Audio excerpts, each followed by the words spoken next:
السلام عليكم ورحمة الله وبركاته. أهلا بكم في حلقة جديدة من الفتان.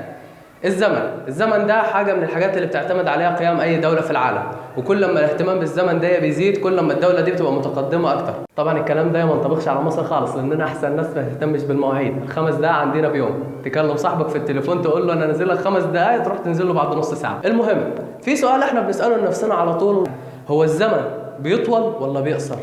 بمعنى انا لما بروح المصيف ليه بحس ان الوقت بتاع المصيف بيبقى قليل، على الرغم ان هو اسبوع كامل 7 ايام، بس انا بحس ان هم 3 ايام. ولما اجي اقعد ساعه واحده بس في المحاضره بحس ان اليوم كله قاعد مع نفس الدكتور. حقيقه الزمن ثابت، ولكن العلاقه هي علاقه نسبيه بين الزمن والسرعه. يعني الكلام ده حسب قوانين اينشتاين اللي هي متعلقه بالنسبيه، كان بيقول ان هو كل ما السرعه بتزيد كل ما الزمن بيقل، والعكس. يعني الكلام ده تاني، يعني لو افترضنا ان احنا عندنا اخين توأم، الاخين توأم دول نفس الطول ونفس الشكل ونفس السن طبعا زي ما احنا عارفين. واحد منهم فضل قاعد على الارض والتاني سفرناه رحله للفضاء، وبعد 10 سنين جينا رجعنا الاخ اللي كان في الفضاء ده رجع تاني، فهنلاقي ان الاخ اللي على الارض سنه اكبر من الاخ اللي على الفضاء. طب السبب ده ليه؟ لان سرعه الاخ اللي كانت على الفضاء كانت اكبر بكتير من سرعه الاخ اللي على الارض، فكان اليوم بيخلص على الارض قبل اليوم اللي كان بيخلص في الفضاء. طبعا الكلام ده نظريا هو بيحقق قانون النسبيه، لكن في الواقع ما شفناش اي حاجه مشابهه للموضوع ده. نيجي بقى لموضوعنا اللي احنا بنتكلم فيه: ليه المصيف بيعدي بسرعه والمحاضره بتعدي ببطء؟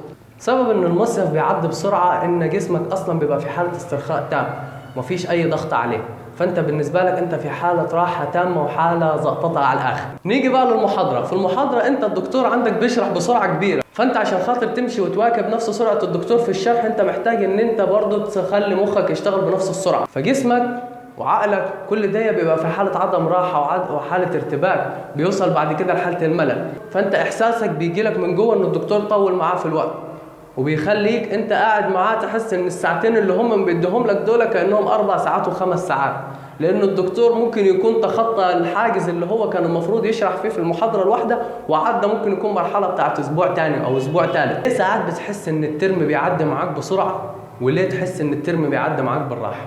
لو انت سالت نفسك السؤال ده احب اقول لك ان الاجابه بتاعته بتعتمد على حالتك انت النفسيه في الموضوع كله. فانت لو معاك زمايل حلوين يعرفوا يمشوا معاك اليوم بتاع الكليه زي ما هو انت عايزه، ويبقى في عمليه تسليه اكتر من ان انت حاسس بالملل جامد، فانت بالنسبه لك الترم معاك هيعدي معاك بسرعه. لكن لو كانت معاك ناس استغفر الله العظيم حاجه تخنقك وتشلك وتطلعك عن شعورك، فانت الترم معاك ده هتحسه بسنه، وكل ترم هتلاقيه ماشي معاك بسنه. العمليه في الاول في الاخر ان الزمن بينصب عليك وبيغدر بيك احيانا. لما بيشوفك انت مبسوط وحاسس نفسك ان انت سعيد بيقعد يسرق منك الزمن، ولكن لو لقاك انت قاعد مخنوق ومتضايق فبيطول معاك المده اللي انت عايش فيها دي. ومن هذا المنبر، من منبر الفتاي، احب اوجه رساله للدكاتره: عزيزي الدكتور، برجاء تدينا ساعه واحده بس في المحاضره عشان خاطر نكمل معاك للاخر، لاننا احنا اصلا خلاص تعبانين. شكرا. لو انت بتتابعنا من على الفيسبوك ما تنساش تعمل لنا لايك وتعمل شير للفيديو. لو انت بتتابعنا على اليوتيوب ما تنساش تعمل لنا سبسكرايب وتعلق لنا من تحت وتدوس لايك. مع السلامه.